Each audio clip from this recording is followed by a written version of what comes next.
Hi everyone! Welcome back to my channel. At sa video ito, ating pag-aaralan naman ngayon ang finding the area ng figures.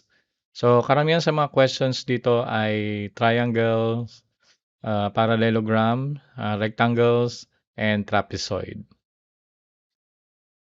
Okay, so actually meron tayong formula talaga ng trapezoid. Pero we will follow the instructions. Ayan. Sabi kasi dito, divide or cut the figures into squares and rectangle. Okay?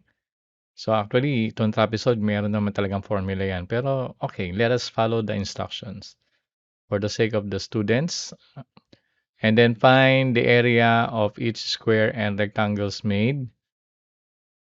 Add the areas of the squares or rectangles made to find the area of the irregular figure. So express the answers in square centimeters or square meters. Okay, so let's answer number 1. So ang formula to find the area of the triangle is 1/2 times B times H. Ang B stands for the base. Okay. Ang base na tinatawag natin ito, yan, itong horizontal. Okay, at ang height naman niya is itong 2. Sulat muna natin, ang base niya is 5 centimeters at ang height niya is 2 centimeters. Okay, so let us find the area. So area is equal to 1/2 times 5 times 2. Okay, or pwede tayong i-multiply muna natin. So 5 times 2 is 10. So ang area natin dyan, pwede tayong mag-cancellation. Or kung hindi kayo sanay sa cancellation, pwede tayong mag-10 over 2. Okay. Ang final answer natin sa number 1 is 5 square centimeters. Okay, number 2. Ayan, meron tayong triangle uli. So, area is equal to 1/2 B times H. Area is equal to 1/2. Ang base naman natin ngayon is 6. At ang height is 3. Okay, so pwede tayo mag-cancellation. Okay, 6 divided by 2 is 3. So, meron na tayong 1 times 3 times 3. So, 3 times 3 is, or 1 times 3 times 3 is 9. Ang unit natin ngayon, ito ay meter. So, square meter. Number 3. So, ang area natin sa rectangles and parallelogram ay pareho lang. Base times height. So, i-multiply lang natin yung base at saka yung height niya. Ganun lang yun. So, ang base niya is 9 at ang height niya is 4. So, area is equal to 9 times 4. Ilan tayo dito? 36 square centimeters. Okay, number 4. Ayan, magka-cutting na tayo dito. So, trapezoid. So, ika-cut din natin siya dito. Ayan. So, design lang nung kabila. So, kapag nakat natin yan, meron tayong triangle, dalawang triangles.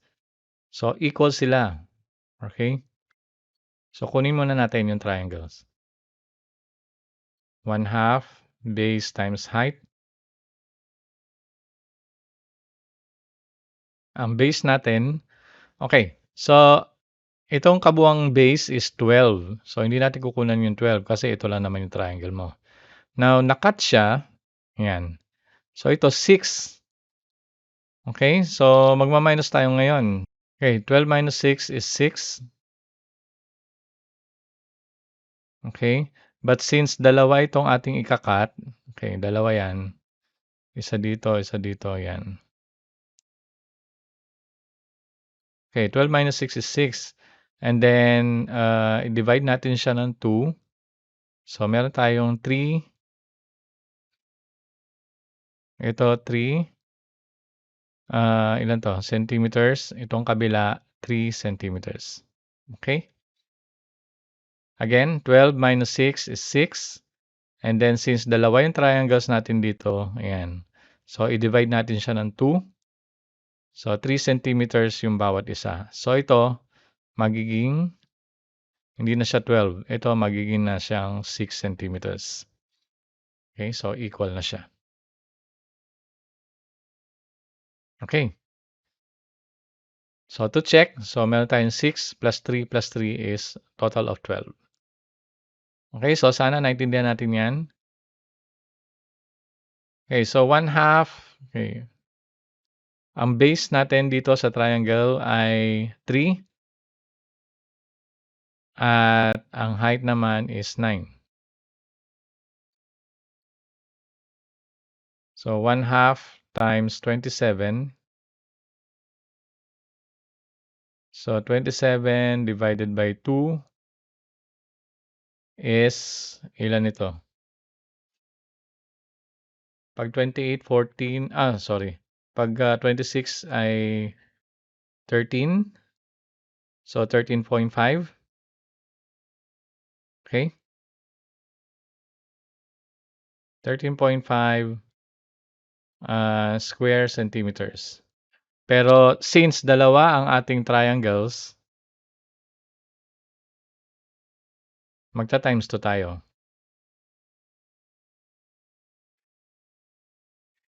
Okay, times 2. So, dito ko na uli susulat ang sagot. So, 13.5 times 2. So, meron tayong 27 square centimeters. So, ito yung area ng ating dalawang triangles. Now, itong area naman ng square, or let's say this is rectangle. Kasi ang side niya is 9 or other side is 9. So, 6 by 9. Okay, sulat ko muna yung kanina. Area is equal to 27 square centimeters. Okay, area ng triangle. Now, area naman ng rectangle. Okay, so, meron tayong length times width or base times height na rin pwede. So, ang area ng ating rectangle ay ang length is 9 and then ang width is 6. So, ang area ng ating rectangle, 9 times 6 is 54 square centimeters. And then, ang total area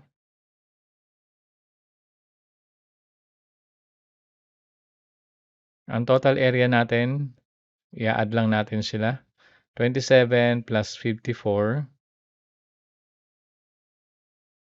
is 81 square centimeters.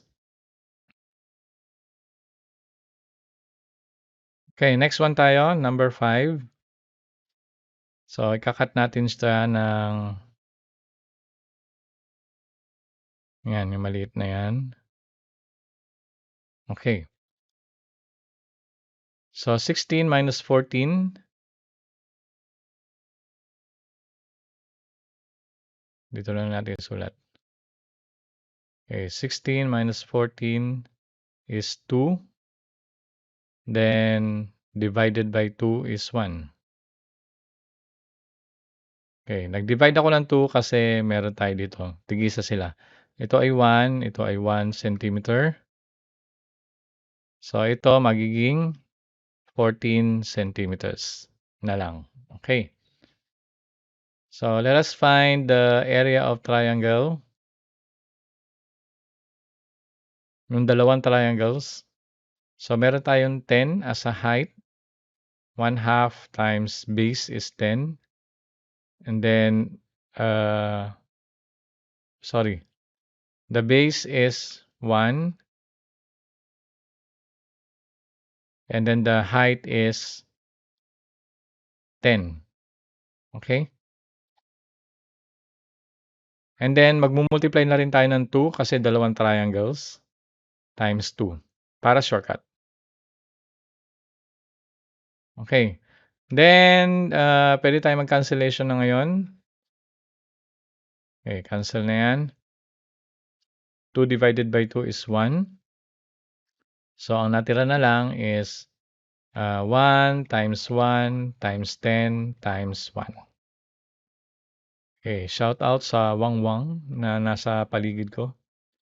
Okay, so ang sagot natin is 10 square centimeters para sa dalawang triangles. Okay?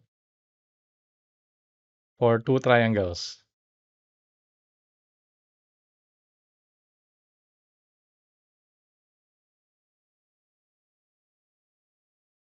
Okay, next one, yung area naman ng rectangle.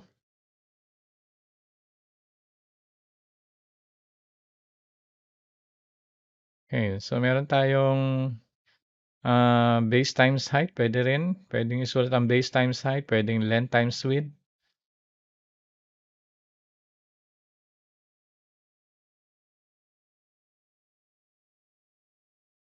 Okay, so ang length natin is 14. And then ang width is 10. Or pwede rin magkabaliktad yan. It doesn't matter naman kasi multiplication is commutative property. So 10 times 14. Eh, medyo i-move ko lang dito. So meron tayong 140 square centimeters. So total area, meron tayong 140 square centimeters plus 10 square centimeters. So total area is equal to 150 square centimeters.